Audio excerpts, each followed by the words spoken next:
Hello student, ये जो video आप देखने वाले हो वो हमारे ऑनलाइन वीडियो कोर्स का सिर्फ एक डेमो लेक्चर है। अगर आप 12th स्टैंडर्ड में हो तो इस वीडियो को एंड तक देखो ताकि आपके सारे कंसेप्ट क्लियर हो। हेलो स्टूडेंट, आई होप आपने पिछला वीडियो देखा रहेगा जिसमें हमने क्या देखा, basically introduction of business finance, जिसके अंदर मैंने आपको बताया कि किस तरीके से हमको पूरे 12th के अंदर जो हमारा सब्जेक्ट है सेक्रेटरियल प्रैक्टिस, उसके अंदर क्या क्या पढ़ना है, कौन से चैप्टर्स है, उन चैप्टर्स के अंदर क्या क्या दिया हुआ है, और वो पूरा चैप्टर का आइडिया मैंने आपको दे दिया। कौन से चैप्टर्स के अंदर? सेकेंड चैप्टर्स के अंदर। जो हमारा सेकेंड चैप्टर था सोर्सेस ऑफ बिजनेस फाइनेंस या सोर्सेस ऑफ कॉर्पोरेट फाइनेंस, और पूरा का पूरा टर्म, जैसे कि मैंने बार बार एक ही वर्ड्स के ऊपर फोकस किया था कि पूरा का पूरा टर्म हमको किसके पॉइंट ऑफ व्यू से पढ़ना है? Joint stock company. Okay, so moving to the next, क्या पढ़ना है अभी हमको? नेक्स्ट हमारा टर्म है, पहला क्वेश्चन हम पढ़ रहे हैं अभी चैप्टर नंबर 2 का अंदर, what do you mean by term shares, कि शेयर्स क्या है और what are the features of shares.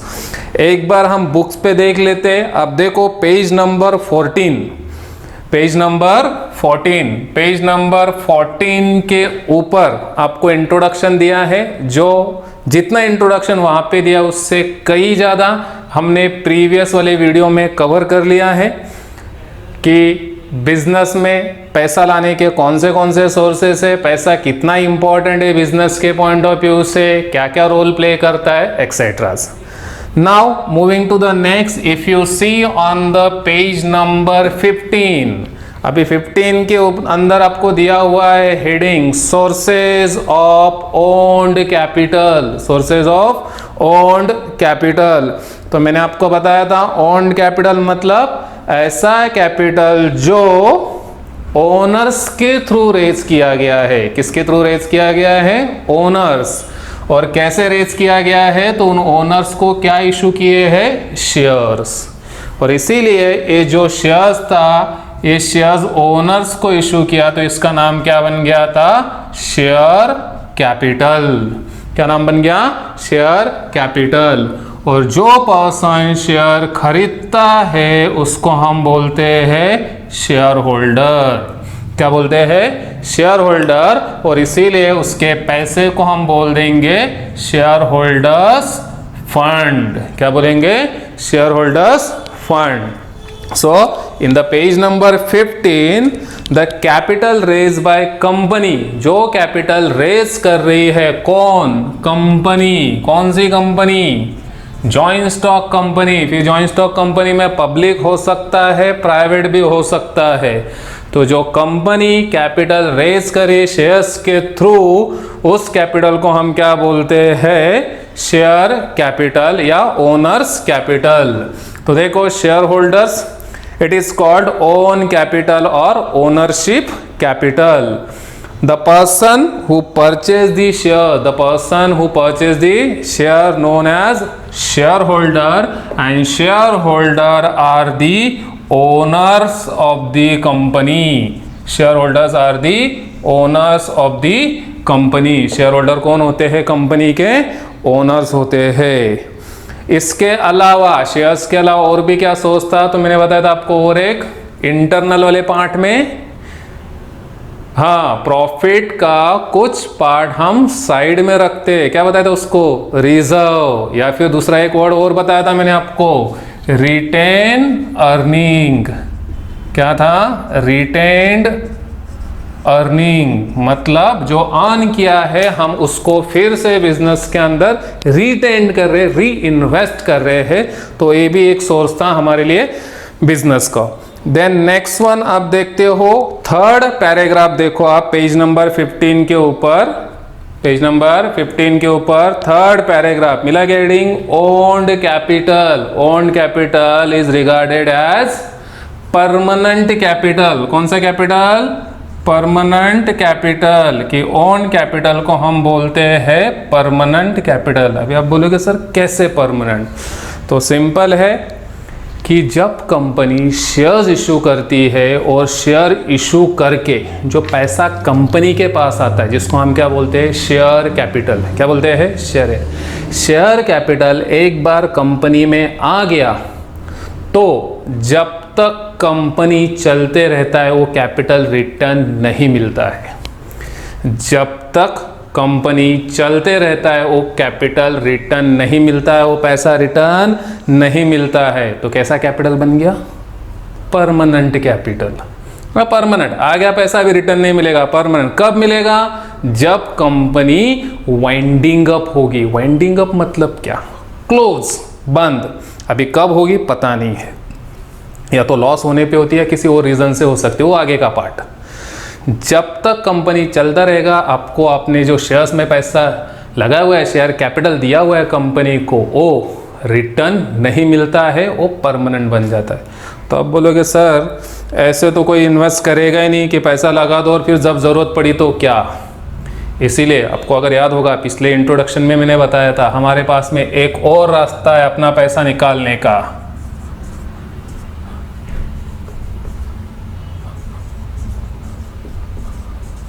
Exactly, share market. तो नो डाउट कंपनी में तो पैसा आ गया, वो रिटर्न नहीं मिलने वाला है, वो परमानेंट कैपिटल बन गया। लेकिन जिसने शेयर खरीदे हैं उसको अगर इमरजेंसी में पैसों की जरूरत है तो जाके अपने शेयर्स शेयर मार्केट में बेच सकता है। तो बोलेगा खरीदेगा कौन? कोई और दूसरा खरीद लेगा। इस तरीके से पर्सन टू पर्सन, एक पर्सन से दूसरे पर्सन, दूसरे पर्सन से तीसरे पर्सन, ये शेयर्स क्या होते रहते हैं? ट्रांसफर होते रहते हैं। लेकिन कंपनी वो पैसा रिटर्न नहीं देती है। वो पैसा रिटर्न कब मिलेगा? जब कंपनी वाइंडिंग अप होगा और उस टाइम पे वो शेयर जिसके पास में होगे, जो भी XYZ के पास में होगे, उसको पैसा रिटर्न मिलेगा। इसीलिए शेयर कैपिटल को क्या बोला जाता है?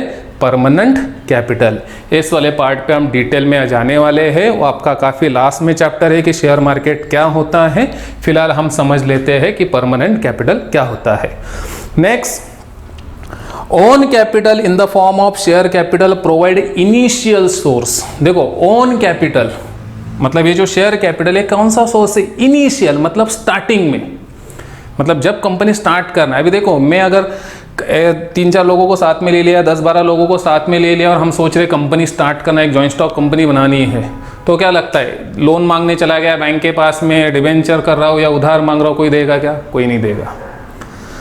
तो जब कंपनी फॉर्म होती है और इनिशियल स्टार्टिंग के लेवल पे जब पैसों की ज़रूरत होती है तो कंपनी के पास में सबसे पहला अगर कोई सोर्स है पैसा लाने का तो है क्या? शेयर्स को इशू करो।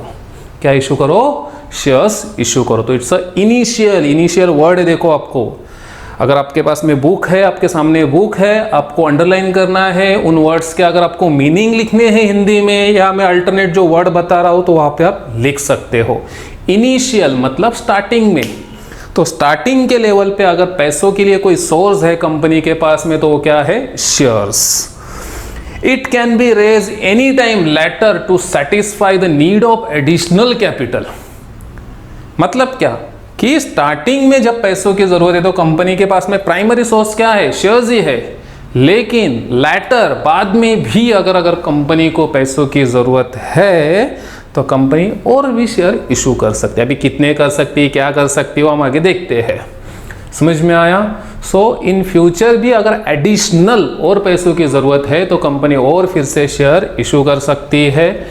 और शेयर्स के अलावा और भी सोर्सेज है मैंने बताए, आपको अगर याद हो गए इमीडिएटली माइंड में क्लिक होना चाहिए कुछ ना कुछ। डिबेंचर्स, बॉन्ड्स, लोन एक्सेट्रा, ये भी सोर्सेज है। लेकिन share capital is one of the important source. उसके अलावा वो भी है क्या? Retain earning. लेकिन इसकी एंट्री तो बहुत बाद में होगी जब कंपनी को क्या होगा? प्रॉफिट होगा। देन आगे दिया हुआ है स्टूडेंट्स, अभी जो आप वीडियो देख रहे हो ये सिर्फ हमारे ऑनलाइन वीडियो कोर्स का एक पार्ट है। अगर आपको इसी तरह सारे सब्जेक्ट्स के सारे क्वेश्चन वीडियो फॉर्म में चाहिए तो इमीडिएटली आपको प्ले स्टोर से अजित एकेडमी नाम का ऐप डाउनलोड करना है और उसमें से आपको एक कोर्स को परचेस करना है। अगर इसके बारे में और आपको कुछ इन्फॉर्मेशन या कुछ क्वेरी है तो आप नीचे दिए गए नंबर पे कांटेक्ट कीजिए। Promoters decide the share capital require by a company. कौन डिसाइड करता है? प्रमोटर्स। अभी ये कौन है भाई? प्रमोटर्स। अभी तक तो शेयर होल्डर्स बीच में ये कौन आ गया? प्रमोटर्स। नाउ स्टूडेंट, आपको अगर कंपनी का टर्म अपनी 11th में अच्छे से पढ़ा है तो ठीक है, और अगर नहीं पढ़ा है तो भी आपको एकदम बेसिक ग्राउंड लेवल पे बता रहा हूँ कि कंपनी का पूरा प्रोसेस होता कैसे है। देखो कि मेरे माइंड में एक आइडिया आया, मेरे माइंड में क्या है, एक आइडिया है, क्यों ना मैं बिजनेस स्टार्ट करूं। लेकिन बिजनेस स्टार्ट करूंगा तो सबसे प्राइमरी लेवल पे क्या चाहिए? पैसा चाहिए। अब आप बोलोगे सर शेयर इशू कर दो। क्या लगता है, मैंने बिजनेस स्टार्ट किया और शेयर इशू किया, कोई खरीदेगा क्या? नहीं। शेयर इशू करने के लिए आपका बिजनेस नहीं, कंपनी होनी चाहिए। क्या होनी चाहिए? कंपनी। और कंपनी की कुछ रिक्वायरमेंट होती है। क्या होती है कंपनी की? कुछ रिक्वायरमेंट। स्टार्टिंग में आपको कंपनी फॉर्म करना होता है। क्या करना होता है? Company form. जब कंपनी बन जाएगी और रजिस्टर्ड होगी गवर्नमेंट के पास में, उसको ऑथोराइजेशन मिलेगा, तब जाके आप शेयर्स इशू कर सकते हो। देखो मतलब शेयर्स की एंट्री कब हो रही है? मतलब पहले आपको बिजनेस बनाना है, उसको रजिस्टर करना है, एंड देन फिर आप शेयर इशू करोगे और फिर शेयर होल्डर्स की एंट्री होगी। तो किसी को ना किसी को तो इनिशिएटिव लेना होगा। तो स्टार्टिंग के लेवल पे ये जो कुछ लोग या जिनके माइंड में आइडिया हुआ है कि कंपनी फॉर्म करना है, बनाना है, तो स्टार्टिंग के लेवल पे ये जो लोग आते हैं और कंपनी फॉर्म करते हैं, उनको बोला जाता है promoters. To promote the company, company को फॉर्म करते हैं, प्रमोट करते हैं। जैसे मैं अभी बता रहा था कि मेरे माइंड में आया आइडिया कि मुझे क्या करना है, कंपनी स्टार्ट करना है, लेकिन पैसा कहाँ से लाऊं? तो मैंने क्या किया, और 3-4 लोगों से, अपने दोस्तों से, फ्रेंड से, थोड़ा रिलेटिव से कंसल्ट किया और बताया कि आगे चल के मैं सोच रहा हूँ कि ऐसा ऐसा बिजनेस स्टार्ट करना है, बिजनेस बढ़ेगा तो हम कंपनी बनाएंगे, कंपनी के थ्रू फिर शेयर कैपिटल आएगा। लेकिन वहाँ तक पहुँचने के लिए मुझे पहले एक ऑर्गेनाइजेशन बनाना पड़ेगा, फैक्ट्री या किस चीज़ का प्रोडक्शन कराओ, थोड़ा प्लांट, पैसा लगाना होगा। और इन सब के लिए इनिशियल लेवल पे जो पैसा चाहिए वो हम 7-8 लोग साथ में आके डिसाइड कर रहे हैं कि हम इतना इतना पैसा लगाते हैं। और जैसे ही कंपनी बन जाएगा, शेयर इशू करेंगे, शेयर कैपिटल आएगा, हम हमारा पैसा क्या कर लेंगे? निकाल लेंगे, या फिर हम उस कंपनी में ओनर बन जाएंगे। कैसे? उस कंपनी के क्या करके? शेयर खरीद के, या अपने ओनरशिप को अपने ऊपर क्या कर लेंगे? ट्रांसफर कर सकते हैं। ओके, सो तो इनिशियल लेवल में कुछ लोग साथ में आके जो कंपनी फॉर्म करते हैं, तो स्टार्टिंग की रिक्वायरमेंट, अभी स्टार्टिंग का रिक्वायरमेंट मतलब क्या? कंपनी को बनाने के लिए सबसे इंपॉर्टेंट जो 2 डॉक्यूमेंट है वो आपको बनाने पड़ते हैं। एक है मेमोरेंडम ऑफ एसोसिएशन और दूसरा है आर्टिकल्स ऑफ एसोसिएशन। पूरा डिटेल में आपको 11th में दिया था, फिर भी बता रहा हूं मैं आपको। मेमोरेंडम ऑफ एसोसिएशन होता है कैरेक्टर ऑफ कंपनी, कंपनी के बारे में पूरा डिटेल इंफॉर्मेशन। कंपनी का नेम क्या है, एड्रेस क्या है, कौन है स्टार्टिंग में जिन्होंने ये कंपनी बना रहे हैं, प्रमोटर्स कौन है, कितना कैपिटल रहेगा। तो उसके अंदर अलग अलग क्लॉज होते हैं और टोटल 6 क्लॉज होते हैं। Name clause, domicile clause, capital clause, liability clause, association clause. तो these are the different clause which is mention in the memorandum of association. Memorandum of association के अंदर ये क्लॉज मेंशन होते हैं। एक डॉक्यूमेंट है, और उसके अलावा कंपनी अपने लाइफ टाइम में क्या रूल्स एंड रेगुलेशन फॉलो करने वाली है, किस डिसीजंस पे चलने वाली है, क्या मतलब उसका बेस क्या रहेगा, रूल्स एंड रेगुलेशंस क्या रहेंगे, वो सब लिखा होता है आर्टिकल्स ऑफ एसोसिएशन। इन दोनों डॉक्यूमेंट्स को आपको सबमिट करना होता है आरओसी के पास में, यानी कि रजिस्ट्रार ऑफ कंपनी। और रजिस्ट्रार ऑफ कंपनी को ये सबमिट करने के बाद में रजिस्ट्रार चेक करता है कंपनी का नेम क्या है, कहाँ पे सिचुएटेड है, फैक्ट्री क्या है, किस चीज़ का बिजनेस है, एड्रेस क्या है, कितना कैपिटल आगे चल के रेज करने वाले हैं, कौन कौन इसमें प्रमोटर्स है, उनकी लाइबिलिटी कैसी है, फिर आर्टिकल्स ऑफ एसोसिएशन में इनके रूल्स एंड रेगुलेशंस क्या है, आगे चल के अगर कुछ चेंज करना है तो उसके रिगार्डिंग क्या रूल्स एंड रेगुलेशंस है, ये सब चेक करता है आरओसी, यानी कि गवर्नमेंट का ऑथोराइज बॉडी। फिर वो फिजिकली इंस्पेक्शन करता है कि वो कंपनी वहाँ पे सिचुएटेड है कि नहीं है, और ये सब होने के बाद में उनको परमिशन मिलता है कि वो क्या कर सकते हैं, कंपनी फॉर्म कर सकते हैं, यानी कि इनकॉर्पोरेशन हम जिसको बोलते हैं। क्या बोलते हैं? इनकॉर्पोरेशन। मतलब हम बोल सकते हैं बर्थ ऑफ कंपनी। तो बर्थ कब होता है? जब कंपनी का रजिस्ट्रेशन होता है। तो देखो, ये रजिस्ट्रेशन तक तो किसी को इनिशिएटिव लेना होगा, बनाना होगा, इन्वेस्टमेंट करना होगा, पैसा लगाना होगा, फैक्ट्री, डॉक्यूमेंट्स, लीगल प्रोसीजर, ये सारी जो फॉर्मेलिटी करते हैं उनको क्या बोलते हैं? प्रमोटर्स। हम थोड़ा टॉपिक से साइड में आ गए, लेकिन ये समझना बहुत ज़रूरी है आपके लिए, ठीक है।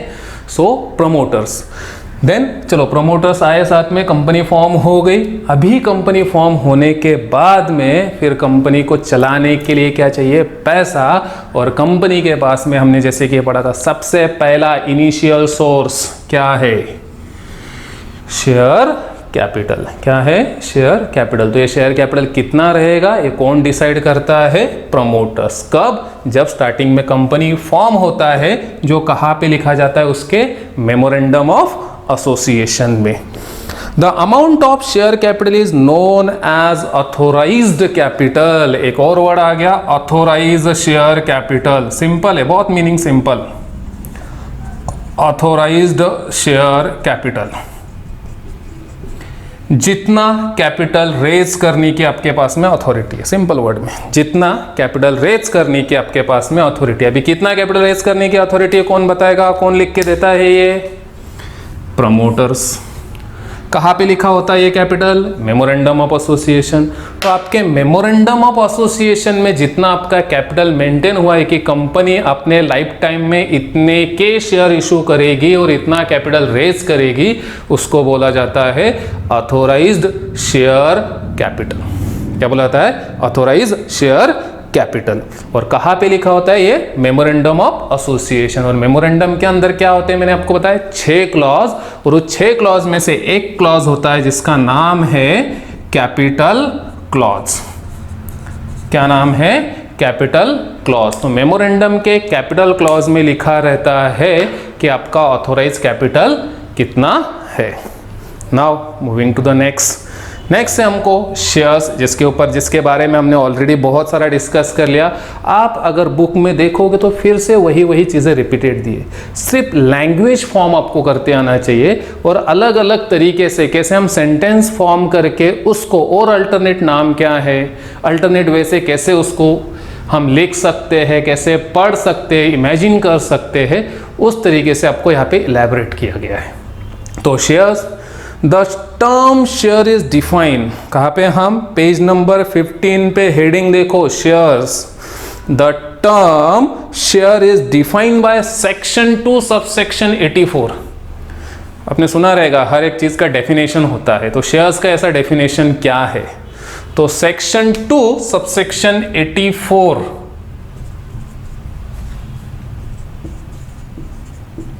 क्या कहता है? बहुत ही सिंपल डेफिनेशन है।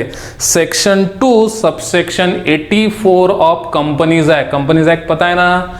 Companies act 2013, joint stock companies act 2013। ये क्या है कि किसी को भी अगर कंपनी फॉर्म करना है तो कंपनी के फॉर्म करने के कुछ रूल्स एंड रेगुलेशन है, और वो रूल्स एंड रेगुलेशन का जो सेट है उसको क्या बुलाता है? एक्ट। तो ये कौन सा एक्ट है? जॉइंट स्टॉक कंपनीज एक्ट 2013, जिसके अंदर सारे रिक्वायरमेंट कंपनीज को फॉर्म करने को या कंपनीज के बारे में लिखी गई है। तो कंपनीज एक्ट 2013 के अंदर सेक्शन 2 सबसेक्शन 84, कैसे पढ़ेंगे इसको हम? सेक्शन 2 सबसेक्शन 84 बताता है कि शेयर का मतलब क्या? Share means a share in the share capital. देखो कितना सिंपल है ना? Share means a share in the share capital. This is a definition of share. Sir क्या है? 3 बार शेयर समझ में नहीं आया। ओके, एकदम सिंपल कर देता हूं इसको। ये जो शेयर है ना, इसको मैं एक दूसरा नाम दे देता हूं। इसका मीनिंग पार्ट। अभी पढ़ो तो क्या होगा? Share means a part in the share capital. तो शेयर क्या है? शेयर एक स्मॉल पार्ट है। किसका? Share capital. जब बहुत सारे बन जाएंगे तो शेयर कैपिटल क्या हो जाएगा? Share capital. और एक छोटा सा पार्ट होगा तो उसको क्या बोलेंगे? शेयर। तो share is the share in the share capital. या share means a share in the share capital. Share capital में जो स्मॉल पार्ट, जिसको मैं बोलूंगा एक स्मॉल पार्ट या एक स्मॉल यूनिट या एक स्मॉल यूनिट। चलो हम एज्यूम कर लेते हैं एक कंपनी ने, XYZ नाम की कंपनी है, उसने 10,000 शेयर्स इशू किए। कितने शेयर इशू किए? 10,000, और एक शेयर की प्राइस है 10 रुपीज। एज्यूम्शन, ठीक है, हम एज्यूम कर रहे हैं कि XYZ कंपनी है, उसने कितने शेयर इशू किए? 10,000, और एक शेयर की प्राइस कितनी है? ₹10। तो कितना शेयर कैपिटल हो जाएगा? 10,000 इंटू 10, 1 लाख। ओके, सो 1 लाख क्या हो गया? Share capital. क्या हो गया? Share capital. अभी ये 10,000 क्या है? शेयर्स।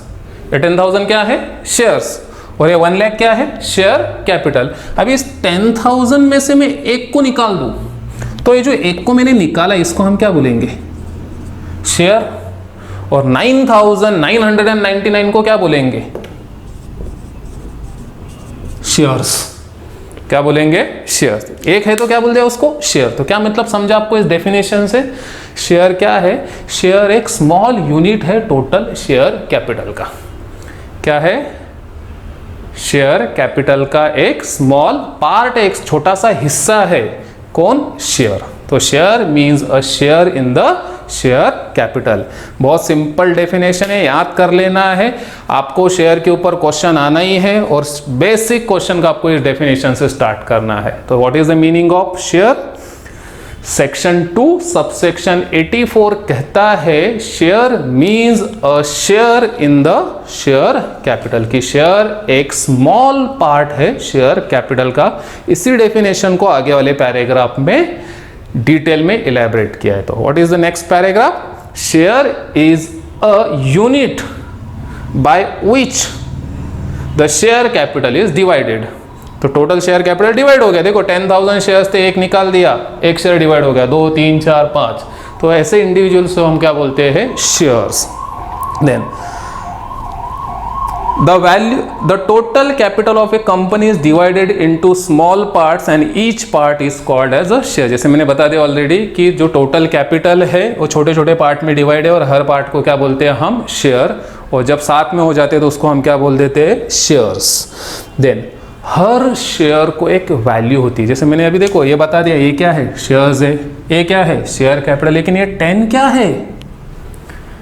तो हर शेयर को एक वैल्यू होती है, और उस वैल्यू को हम बोलते हैं फेस वैल्यू। जितना प्रॉपरली आप ये समझोगे यहाँ का, आपके शेयर्स का क्वेश्चन कंप्लीट हो गया। फीचर्स, आधे से ज़्यादा क्वेश्चन इसी में से उठा के हमको पॉइंट के आंसर लिखने हैं। तो क्या देखा अभी तक हमने? शेयर, शेयर का मीनिंग देखा। क्या है शेयर का मीनिंग? शेयर सेक्शन 2 सबसेक्शन 84 कहता है share is a share in the share capital. कि शेयर एक स्मॉल पार्ट है टोटल शेयर कैपिटल का। जब वो नंबर्स में जाते हैं तो उनको हम बोलते हैं शेयर्स। अमाउंट में प्रेडिक्ट किया उसको शेयर कैपिटल। और हर शेयर को एक वैल्यू होता है, उस वैल्यू को हम बोलते हैं फेस वैल्यू। अब ये फेस वैल्यू क्या है? The value which is written on the face of the shares. Again the value which is written on the face. अभी शेयर्स का फेस क्या है? शेयर का फेस मतलब शेयर सर्टिफिकेट। बताया था इंट्रोडक्टरी में कि जो भी पर्सन शेयर खरीदता है तो उसको अगर आप पूछते हो कि भाई तूने एक्स कंपनी का शेयर खरीदा, XYZ कंपनी का, क्या प्रूफ है? क्या निकाल के दिखा देगा आपको? ये ले, क्या है मेरे पास में? शेयर सर्टिफिकेट है। देख जरा, इस शेयर सर्टिफिकेट पे लिखा है कि मैंने 100 शेयर्स खरीदे हैं और एक शेयर की वैल्यू 10 रुपया है। इस तरीके से मैंने 1,000 रुपये के शेयर खरीदे।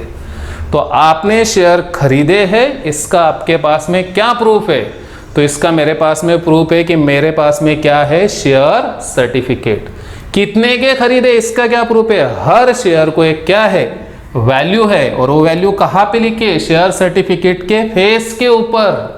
तो उस वैल्यू को हम क्या बोलते हैं? Face value. कैसे लिखेंगे? What is the meaning of face value? A value which is written on the face of share certificate, it is known as face value. हर शेयर को एक फेस वैल्यू होती है जो कहाँ पे लिखी रहती है? उसके सर्टिफिकेट के अंदर। उसके अलावा आप जितने भी शेयर खरीदते हो, हर एक शेयर्स को आइडेंटिफाई करने के लिए एक डिस्टिंक्टिव नंबर होता है। क्या होता है? एक डिस्टिंक्टिव नंबर, मतलब एक यूनिक नंबर। जैसे मैंने 100 शेयर खरीदे, मैंने आपको यहाँ पे बताया मैंने कितने शेयर्स खरीदे, 100। तो मेरा पहला जो शेयर है उसका नंबर है चलो 501, दूसरा शेयर रहेगा 502, तीसरा शेयर 503, 504। तो 501 से लेके 600 तक कितने शेयर खरीदे मैंने? 100। तो मेरा नंबर क्या है? 501, 502, 503, 504, 505 एंड सो ऑन। ऐसे हर एक शेयर को एक अलग नंबर होता है जिसको हम बोलते हैं डिस्टिंक्टिव नंबर, जो उस शेयर्स की पहचान होता है। नहीं तो हर कोई बोलेगा मैंने भी 100 खरीदे, मेरा भी नंबर 1 से लेके 100 है, दूसरा बोला मैंने भी 100 खरीदे, मेरा भी 1 to 100, सेम हो जाएगा। इसीलिए हर शेयर्स को आइडेंटिफाई करने के लिए क्या दिया जाता है? डिस्टिंक्टिव नंबर, जो नंबर अगेन कहाँ पे लिखा रहता है? शेयर सर्टिफिकेट के ऊपर। ओके, नाउ आगे। सो शेयर कैपिटल, आई होप आपको शेयर सर्टिफिकेट, फेस वैल्यू समझ में आया रहेगा। सो किसी को भी अगर शेयर्स खरीदने हैं तो उसको जानना पड़ता है उस शेयर्स की क्या? Face value. ठीक है। सो इन ऑर्डर टू परचेस, अगर आपको शेयर खरीदी करना है, परचेस करना है, तो आपको पता करना है उसका क्या? Face value. ठीक है। It facilitate the public to subscribe, subscribe का मतलब है परचेस। अगर आपको पब्लिक को शेयर खरीदने हैं तो नो डाउट उसको क्या पता होना चाहिए? उसकी face value. Okay. The person can purchase any number of shares he wishes, person कितने भी शेयर खरीद सकता है जितने वो चाहता है, लेकिन चाहने से क्या होता है? पैसा भी तो होना चाहिए, और सबसे इंपॉर्टेंट उस कंपनी ने इशू भी करनी चाहिए। तो नॉर्मली जब कंपनी इशू करती है, हमको एज्यूम करना है यहाँ पे कि कंपनी इशू कर रही है, तो कंपनी जब भी शेयर इशू करती है तो जिसको जितने शेयर खरीदने वो खरीद सकता है, लेकिन वो भी देख लेना है कंपनी कितनी इशू कर रही है। नहीं तो पता चला कंपनी 10,000 शेयर इशू करे और आप बोलोगे मुझे 20,000 चाहिए। कंपनी 10,000 इशू कर रही है, आप 2,000, 3,000, 4,000, 8,000, 9,000, 10,000 कितने भी ले सकते हो, 10,000 तक। तो person can purchase any number of shares he want, जितने उसको चाहिए उतने वो खरीद सकता है। Okay. Then the person who purchase the share, हमने बार बार पढ़ा है क्या बोलते हैं उसको? Shareholder. और शेयर होल्डर कौन होता है? ओनर। तो इसलिए शेयर्स को हम बोलते हैं share capital, owners fund, owned capital. Okay. Now moving to the next, अभी हमको नेक्स्ट देखना है फीचर्स ऑफ शेयर्स। हालांकि फीचर्स मैंने ऑलरेडी कवर कर दिए है, अगर आपको ये समझ में आ गया है तो। स्टूडेंट्स, अभी जो आप वीडियो देख रहे हो ये सिर्फ हमारे ऑनलाइन वीडियो कोर्स का एक पार्ट है। अगर आपको इसी तरह सारे सब्जेक्ट्स के सारे क्वेश्चन वीडियो फॉर्म में चाहिए तो इमीडिएटली आपको प्ले स्टोर से अजित एकेडमी नाम का ऐप डाउनलोड करना है और उसमें से आपको ये कोर्स को परचेस करना है। अगर इसके बारे में और आपको कुछ इन्फॉर्मेशन या कुछ क्वेरी है तो आप नीचे दिए गए नंबर पे कांटेक्ट कीजिए। तो क्या पढ़ा हमने अभी? शेयर्स। फिर से हम चले जाते हैं स्टार्टिंग से। शेयर्स क्या होता है? Shares, shares is a initial source of finance to the joint stock company. कोई भी कंपनी है इनिशियल लेवल पे पैसा रेस करने के लिए बेसिक सोर्स कुछ है तो वो क्या है? शेयर्स। कितना शेयर्स इशू करना है कौन डिसाइड करता है? प्रमोटर्स। कौन होता है प्रमोटर? जो स्टार्टिंग में कंपनी क्या करते हैं? फॉर्म करते हैं। कंपनी फॉर्म करने के लिए दो बेसिक डॉक्यूमेंट की रिक्वायरमेंट क्या है? मेमोरेंडम ऑफ एसोसिएशन और आर्टिकल्स ऑफ एसोसिएशन। ये दो डॉक्यूमेंट्स क्या करने हैं? सबमिट करने हैं। इसके अंदर मैंने बताया कि कैरेक्टर होता है कंपनी का, कितना कैपिटल है, क्या है, वो सारी चीजें। देन जिसको हम बोलते हैं ऑथोराइज शेयर कैपिटल। देन उसके बाद में हमने आगे देखा कि क्या होता है? सेक्शन 2 सबसेक्शन 84 शेयर्स का डेफिनेशन बता रहा है कि शेयर क्या है? एक स्मॉल पार्ट है टोटल शेयर कैपिटल का। जो पर्सन शेयर खरीदता है उसको हम शेयर होल्डर बोलते हैं। शेयर होल्डर कौन होता है? ओनर। उसको शेयर खरीदने पे क्या मिलता है? Share certificate. हर शेयर की एक क्या होती है? वैल्यू, जिसको हम बोलते हैं फेस वैल्यू, जो कहाँ पे लिखा रहता है? शेयर सर्टिफिकेट के ऊपर और as well as memorandum of association में भी। ओके। सो पहला फीचर्स है meaning. Page number 15 features of shares देख रहे हैं हम। Meaning, share is the smallest unit of total share capital of a company. देखो ऑलरेडी हो गया। क्या है share? Share is a smallest unit of total share capital. Next one है ownership. The person who purchase the share known as shareholder and shareholder are the owner of the company. कितना simple है। The person who purchase the share known as shareholder and shareholder are the owner of the company, इसलिए उसको नाम दे दिया ownership. देखो, the owner of share is called shareholder, it shows the ownership of share holder in the company. Then the next one है distinctive number. बताया मैंने बार बार बीच में बोल रहा था कि for identifying each and every share their is a distinctive number. Her share को पहचानने के लिए एक अलग क्या होता है, डिस्टिंक्टिव नंबर। अनलेस डीमटेरियलाइज, अभी ये क्या वर्ड है इंट्रोडक्टरी में कुछ याद, ठीक है जान दो। डीमैट, अगर शेयर इलेक्ट्रॉनिक फॉर्म में नहीं, इलेक्ट्रॉनिक फॉर्म मतलब अकाउंट के फॉर्म में, जैसे बैंक अकाउंट होता है, तो अगर शेयर्स इलेक्ट्रॉनिक फॉर्म में नहीं है तो मतलब आपके हर एक शेयर को एक डिस्टिंक्टिव नंबर है। हर एक शेयर को आपको क्या है, डिस्टिंक्टिव नंबर है, ठीक है।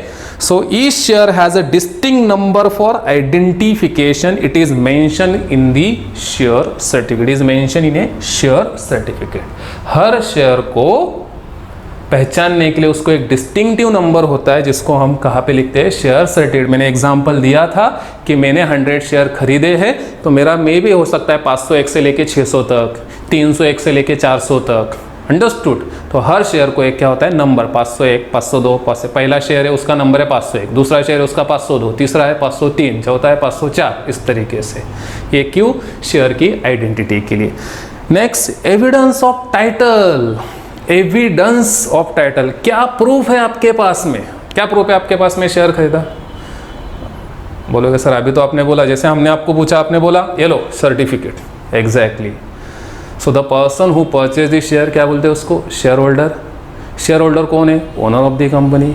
और उसने शेयर परचेज किए, इसका उसके पास में क्या प्रूफ है, तो उसके पास में होता है शेयर सर्टिफिकेट। तो share certificate is an acknowledgement, evidence of title, मेरे नाम पे शेयर्स है, मेरा नाम है शेयर सर्टिफिकेट में, जॉइंट स्टॉक कंपनी का नाम है XYZ कंपनी, नीचे लिखा है उधर योगेश पवार, इन्होंने 100 शेयर खरीदे हैं। So what is the evidence, क्या एविडेंस है मेरे पास में, तो share certificate. A share certificate is issued by a company under its common seal. सुना रहेगा word common seal, common seal मतलब कंपनी का स्टैम्प, और जहां पे बोर्ड ऑफ डायरेक्टर साइड में क्या करते हैं, सिग्नेचर करते हैं। It is a document of title of ownership, एक डॉक्यूमेंट है जिसके ऊपर ये बताता है कि हाँ आपने इतने शेयर खरीदे हैं, आप इतने शेयर के ओनर हो, मालिक हो कंपनी के अंदर। Share is not any visible thing, मैंने स्टार्टिंग में बोला शेयर कोई गुड्स नहीं है, कोई थिंग्स नहीं है, कोई चीज़ नहीं है कि जिसको देख सकते हैं चलो 1 किलो 2 किलो, ऐसा नहीं, एक डॉक्यूमेंट है जो ऑन पेपर के ऊपर प्रेजेंट है। It is a shown by share certificate, किससे दिखाया जाता है, ये शेयर सर्टिफिकेट से दिखाया जाता है। नेक्स्ट है वैल्यू ऑफ शेयर्स, बताया तो ऑलरेडी, हर शेयर का एक क्या होता है, वैल्यू होता है, जिस वैल्यू को हम क्या बोलते हैं, फेस वैल्यू। और जो फेस वैल्यू होता है, देखो this value is written on the share certificate, और साथ में कहाँ पे मेंशन होती है, मेमोरेंडम ऑफ एसोसिएशन, कहाँ पे मेंशन होती है, मेमोरेंडम ऑफ एसोसिएशन। लेकिन इसके अलावा स्टूडेंट्स आपको 2 और पॉइंट दिए वैल्यू के अंदर, एक है इशू प्राइस या इशू वैल्यू। अभी इशू वैल्यू क्या होता है, जिस प्राइस पे शेयर्स कंपनी इशू करती है उसको बोलते हैं इशू वैल्यू। क्या बोलते हैं उसको, इशू वैल्यू। तो आप बोलेंगे सर फेस वैल्यू क्या है, देखो रिलायंस कंपनी है, अभी रिलायंस ने कुछ साल पहले जियो को लॉन्च किया, हालांकि रिलायंस बहुत पुराना कंपनी है, लेकिन उन्होंने किसको लॉन्च किया, जियो को लॉन्च किया। अभी जो पुरानी कंपनी है और वो नए से कुछ एक्स्ट्रा सेक्टर स्टार्ट करती है, तो क्या लगता है जब वो शेयर इशू करेगी तो उसके शेयर्स को रिस्पांस मिलेगा कि नहीं मिलेगा। अगर वो अच्छा मार्केट में रेपुटेशन कमा रहा है तो नो डाउट बहुत रिस्पांस मिलेगा। तो कंपनी ने तो बोल दिया हमारे शेयर्स का फेस वैल्यू है 20 रुपीज़। कितना है शेयर का फेस वैल्यू, 20 रुपीज़। कहाँ पे लिखा है, शेयर सर्टिफिकेट में भी लिखा है। कहाँ पे लिखा है, मेमोरेंडम ऑफ एसोसिएशन में भी लिखा है। कितना एक शेयर की वैल्यू, 20 रुपया। लेकिन हमारे शेयर्स का मार्केट में डिमांड बहुत ज़्यादा है, इसीलिए हम 20 रुपये का शेयर 25 रुपये में इशू करेंगे। कितने में, 25 रुपये में इशू करेंगे। तो जिस प्राइस पे इशू कर रहे हैं उसको बोलते हैं issue value. It is the price at which company sell its share. जिस प्राइस पे कंपनी अपने शेयर्स बेचती है उसको हम बोलते हैं इशू प्राइस। तो जितनी फेस वैल्यू उससे ज़्यादा में भी बेच सकते हैं, उससे कम में भी बेच सकते हैं और उतने में ही बेच सकते हैं। अगर उतने में ही बेच रहे जितने का फेस वैल्यू तो हम उसको बोलते हैं इशूड एट पार। ये आगे हम पढ़ने वाले, हालांकि फिर भी बता दे रहा हूँ, जितने का शेयर है उतने में हम अगर इशू कर रहे हैं तो उसको हम बोलते हैं issued at par equal to face value. अगर हम ज़्यादा में इशू कर रहे, ज़्यादा बोला तो क्या हो जाएगा, प्रीमियम। किस में, प्रीमियम, ज़्यादा में। अगर फेस वैल्यू है, जैसे मैंने अभी बताया, फेस वैल्यू 20 है, हम इशू करें 25 में तो उसको बोलेंगे इशूड एट प्रीमियम। क्या बोलेंगे, इशूड एट प्रीमियम। और कभी कभी ऐसा भी तो हो सकता है, फेस वैल्यू डिसाइड हो गया है 20 है, लिख भी गया, लेकिन रिस्पॉन्स नहीं है मार्केट में। जब कंपनी इशू करने निकली तो रिस्पॉन्स नहीं है, तो कंपनी ने सोचा क्यों ना 20 का शेयर अभी 18 में देते थे, तो कम में इशू करे, तो उसको बोलते हैं इशूड एट डिस्काउंट। क्या बोलते हैं, इशूड एट डिस्काउंट। तो 3 लेवल पे शेयर्स है फेस वैल्यू में। हमने वैल्यू में 3 पॉइंट पढ़े। पहला face value, the value which is return on the share certificate. दूसरा इशू वैल्यू, जिस वैल्यू पे इशू हो रहे हैं, और इशू के अंदर फिर से 3, पार, प्रीमियम, डिस्काउंट। पार मतलब equal to face value, premium मतलब more than face value, discount मतलब less than face value. Objective के लिए बहुत इंपॉर्टेंट है students. A company can issue shares at par, premium, dash, discount. Par, premium, discount में issue कर सकती है। When the share is issued more than face value, क्या बोलेंगे, issued at premium. When the shares are issued less than face value, बोलेंगे issued at discount. When the shares are issued equal to face value, क्या बोलेंगे, issued at par. Okay, example के साथ में price भी डाल के आ सकता है।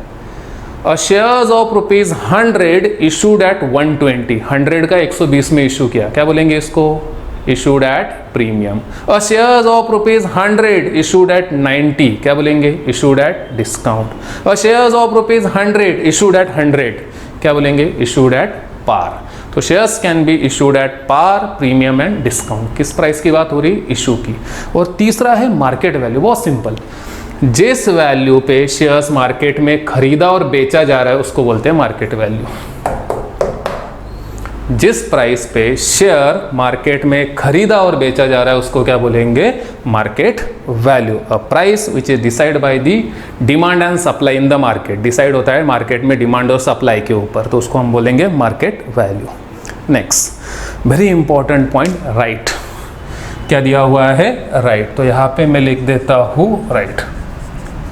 जो पर्सन कंपनी का शेयर खरीदता है उसको तो नो डाउट हम शेयर होल्डर बोलते हैं। सर बार बार क्या बता रहे हो, बहुत ज़रूरी है, बार बार जितनी बार रिपीट होगा वो आगे चल के उतना कन्फ्यूजन दूर होगा। तो जब आप शेयर खरीदते हो, अपने कंपनी में पैसा लगाया, तो उस कंपनी में आपको कुछ राइट्स मिलते हैं। क्या मिलते हैं, कुछ राइट, मतलब कुछ हक मिलता है आपको। तो क्या हक मिलता है, तो आप कंपनी की मीटिंग अटेंड कर सकते हो। जब भी कंपनी के इंपॉर्टेंट डिसीजंस वगैरह, तो उसमें आप अपना वोट कर सकते हो, उसमें अपनी बात रख सकते हो। जब चाहे तब आप कंपनी के बुक्स ऑफ अकाउंट चेक कर सकते हो, मतलब कंपनी सही तरीके से ऑपरेट कर रही है क्या नहीं, वर्किंग कर रही है क्या नहीं, आप देख सकते हो। सी अ शेयर कन्फर मतलब कंफर्म करता है certain right to its holder, कि जिसने शेयर खरीदे हैं उसको कुछ राइट्स है, such as right to receive dividend. बहुत इंपॉर्टेंट वर्ड आ गया है, डिविडेंड। आपने कंपनी में पैसा लगाया और कंपनी को अगर प्रॉफिट होता है, कंपनी को अगर प्रॉफिट होता है तो आपको रिटर्न के तौर पे उस प्रॉफिट में से कुछ हिस्सा मिलता है, उसको बोला जाता है डिविडेंड। क्या बोलते हैं उसको, डिविडेंड। मैंने 1 लाख के शेयर खरीदे हैं, कंपनी को कुछ प्रॉफिट हुआ तो कंपनी उस प्रॉफिट में से कुछ पैसा बांटती है, जो मुझे मिलेगा उसको मेरे लिए वो क्या हो गया, डिविडेंड। तो शेयर होल्डर्स को अपने शेयर्स के ऊपर रिटर्न के फॉर्म में क्या मिलता है, डिविडेंड। जैसे उधर डिबेंचर बॉन्ड्स को क्या मिल रहा था, वो लोन था, तो क्या मिलता था, इंटरेस्ट। शेयर्स वालों को क्या मिलेगा, डिविडेंड। क्या मिलेगा, डिविडेंड, लेकिन कंडीशन जब क्या होगा, प्रॉफिट। तो आप बोलेगे सर लॉस हुआ तो आगे बढ़ेंगे हम।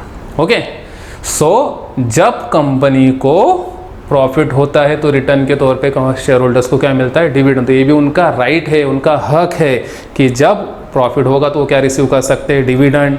Right to inspect statutory books, statutory books मतलब books which is required to maintain by the law. Companies act कहता है कि हर कंपनी को इतने इतने बुक्स मेंटेन करने, मतलब अपना financial statement, balance sheet, profit and loss account, तो ये बुक्स भी इंस्पेक्ट चेक करने का राइट है किसको, शेयर होल्डर्स को। Right to attend share holders meeting, meeting attend करना। देन मीटिंग के अंदर वोट करना, जैसे मैंने बताया आपको कोई डिसीजन ले रहे तो उसके फेवर में या उसके अगेंस्ट से वोटिंग करने का भी क्या होता है, राइट होता है। सो हर शेयर होल्डर जो शेयर खरीदता है, शेयर होल्डर्स के साथ शेयर्स के साथ में उसको कुछ राइट्स भी मिलते हैं। तो क्या क्या राइट्स मिलते हैं, अगर प्रॉफिट हुआ तो डिविडेंड मांग सकता है, रिसीव कर सकता है, जब चाहे तब कंपनी के बुक्स ऑफ अकाउंट इंस्पेक्ट कर सकता है, मीटिंग अटेंड कर सकता है, मीटिंग में वोट कर सकता है। नेक्स्ट है इनकम, ऑलरेडी हो गया है। A share holder is entitled to get a share in the net profit of a company, it is called as dividend. कि जब भी कंपनी को प्रॉफिट होता है तो शेयर होल्डर को रिटर्न के तौर पे, इनकम के तौर पे क्या मिलता है, तो डिविडेंड। तो जैसे हमने कहीं पे पैसा इन्वेस्ट किया, शेयर्स क्या है, इन्वेस्टमेंट है, तो इन्वेस्टमेंट के ऊपर हमको क्या मिलता है, इंटरेस्ट। लेकिन यहाँ पे शेयर्स ओनर होते हैं तो उनका कोई उधारी का पैसा नहीं है, इसलिए उनको रिटर्न के तौर पे जब कंपनी को प्रॉफिट होता है तो क्या मिलता है, डिविडेंड। देन ट्रांसफरेबिलिटी,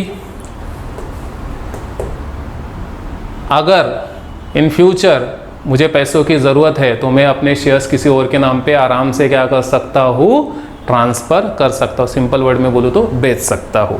देखो, the shares of public limited company are freely transferable, और अब पब्लिक कंपनी है तो उसके तो शेयर्स फ्री में ट्रांसफर हो सकते हैं, मतलब ट्रांसफर का कोई चार्जेस नहीं लगेगा। फॉर एग्जाम्पल, मेरे पास में 1000 शेयर्स है, मुझे पैसों की ज़रूरत है, मैं मार्केट में चला गया, मुझे कोई पर्सन मिला, चलो नाम है दिनेश, नाम है उसका, तो मैं उसको अपने शेयर बेचना चाहता हूँ, तो मुझे बेचने का कोई चार्जेस नहीं लगेगा अगर मेरे शेयर्स पब्लिक कंपनी के हैं। अगर प्राइवेट के हैं तो उसमें कुछ नेसेसरी फीस होती है ट्रांसफ़र की, वो पे करना होता है। ठीक है, so a person can easily transfer his shares, तो पर्सन इजीली अपने शेयर्स क्या कर सकता है, ट्रांसफर, इसलिए उसको बोला गया है ट्रांसफरेबिलिटी, कि शेयर्स कैन बी ट्रांसफरेबल, फिर वो पब्लिक के हो या प्राइवेट के। सिर्फ इतना याद रखना है, पब्लिक के शेयर्स फ्रीली ट्रांसफर, मतलब पब्लिक लिमिटेड कंपनी है तो उसके शेयर्स फ्रीली क्या हो सकते हैं, transfer. Then the next one है प्रॉपर्टी ऑफ शेयर होल्डर, या सिंपल वर्ड में मैं इसको और थोड़ा सा मॉडिफिकेशन पॉइंट में से एक वर्ड उठा लेता हूँ, मूवेबल प्रॉपर्टी। शेयर्स क्या है, तो मूवेबल प्रॉपर्टी है, मतलब क्या, आप उसको कहीं पे भी ले जा सकते हो, है ना। शेयर सर्टिफिकेट क्या कोई दीवार है क्या, उसको उठा के लेके नहीं जा सकते, आराम से एक पेज होता है, मुझे लगता है कि चले जाना चाहिए कहीं पे, मैंने अपने साथ में सारे डॉक्यूमेंट, शेयर्स वगैरह कैरी कर लिया, तो कैसा प्रॉपर्टी हो गया मेरा, मूवेबल प्रॉपर्टी। तो shares are the movable property, जिसको एक प्लेस से दूसरे प्लेस पे क्या कर सकते हैं, मूव कर सकते हैं। एंड द लास्ट वन है काइंड्स ऑफ शेयर्स। शेयर्स के दो टाइप कौन से, equity shares and preference share. There are 2 types of shares, equity shares and preference shares. Rapidly पढ़ लेते हैं फटाफट फीचर्स के पॉइंट। सबसे पहला फीचर्स क्या था आपका, मीनिंग, क्या मीनिंग है, share is the smallest unit of share capital. Second, ownership, the person who purchase the share known as shareholder and shareholder are the owner of the company. Third, distinctive number. Every share has a distinctive number for its identification. अगर dematerialize नहीं है तो, unless dematerialize. Fourth one, evidence of title. Every shareholder get share certificate. Her shareholder को क्या मिलता है, share certificate as a evidence of title, कि उसके नाम पे वो shares है। Value of shares, her shares को एक value होती है, जो वैल्यूज को 3 पार्ट में डिवाइड किया, एक face value, issue value, market value. Face value, a value which is written on the face of the certificate. Issue value, जिस प्राइस पे शेयर इशू हो रहा है। मार्केट वैल्यू, जिस प्राइस पे शेयर मार्केट में खरीदा और बेचा जा रहा है। इशू 3 प्राइस पे हो सकता है, पार, प्रीमियम, डिस्काउंट। पार मतलब जितने का है उतने में, प्रीमियम जितने का है उससे ज़्यादा में, डिस्काउंट जितने का है उससे कम में। देन द नेक्स्ट वन है राइट्स। हर शेयर होल्डर को शेयर्स के साथ में कुछ राइट्स मिलते हैं, जैसे मीटिंग अटेंड करना, वोटिंग करना, बुक्स ऑफ अकाउंट चेक करना, डिविडेंड लेना एज अ रिटर्न के तौर पे। देन रिटर्न ऑन इनकम, जो आपने शेयर खरीदे हैं उसके ऊपर रिटर्न के तौर पे आपको क्या मिलता है, डिविडेंड। देन ट्रांसफरेबिलिटी, आप इन फ्यूचर चाहे तो आपके शेयर इजीली क्या कर सकते हो, ट्रांसफ़र कर सकते हो। पब्लिक कंपनी के शेयर्स है तो फ्रीली ट्रांसफ़र हो सकते हैं, प्राइवेट के तो कुछ नेसेसरी फीस देनी पड़ेगी। नेक्स्ट प्रॉपर्टी, कैसी प्रॉपर्टी है तो मूवेबल प्रॉपर्टी है। एंड लास्ट वन है टाइप्स, तो there are 2 types of shares, equity shares and preference shares. I hope students आपको ये क्वेश्चन समझ में आ रहेगा। बहुत ही बेसिक और सिंपल क्वेश्चन है और बहुत इंपॉर्टेंट है। जिसको शेयर समझ में आ गया, मतलब मैं बोलूँ सेक्रेटरियल प्रैक्टिस का, उसको शेयर्स वाले जितने कंसेप्ट है वो समझ में आ गए, क्योंकि अभी इक्विटी शेयर्स और प्रेफरेंस शेयर्स पढ़ना है तो सिर्फ उसके नाम के आगे वर्ड लग रहा है। जिसको शेयर्स का मतलब समझा, सब समझ में आ गया। सो आई होप आपको समझ में आया रहेगा। तो इसी के साथ में हम यहाँ पे रुकते हैं, मिलेंगे नेक्स्ट वीडियो में नेक्स्ट क्वेश्चन के साथ में, जो आपके इमीडिएटली वही से नीचे स्टार्ट हुआ है, जो हमने लास्ट पॉइंट पढ़ा, टाइप्स ऑफ शेयर्स, और 2 टाइप से, इक्विटी शेयर्स और प्रेफरेंस शेयर्स। उन इक्विटी का क्या मीनिंग है, प्रेफरेंस का क्या मीनिंग है, और इक्विटी के क्या फीचर्स है। अनदर 10 मार्क्स का क्वेश्चन है जो हम नेक्स्ट लेक्चर में स्टार्ट करेंगे। What do you mean by equity shares and what are the features of equity shares. तब तक के लिए बाय, थैंक यू। स्टूडेंट्स, अभी जो आप वीडियो देख रहे हो ये सिर्फ हमारे ऑनलाइन वीडियो कोर्स का एक पार्ट है। अगर आपको इसी तरह सारे सब्जेक्ट्स के सारे क्वेश्चन वीडियो फॉर्म में चाहिए तो इमीडिएटली आपको प्ले स्टोर से अजित एकेडमी नाम का ऐप डाउनलोड करना है और उसमें से आपको ये कोर्स को परचेस करना है। अगर इसके बारे में और आपको कुछ इन्फॉर्मेशन या कुछ क्वेरी है तो आप नीचे दिए गए नंबर पे कांटेक्ट कीजिए।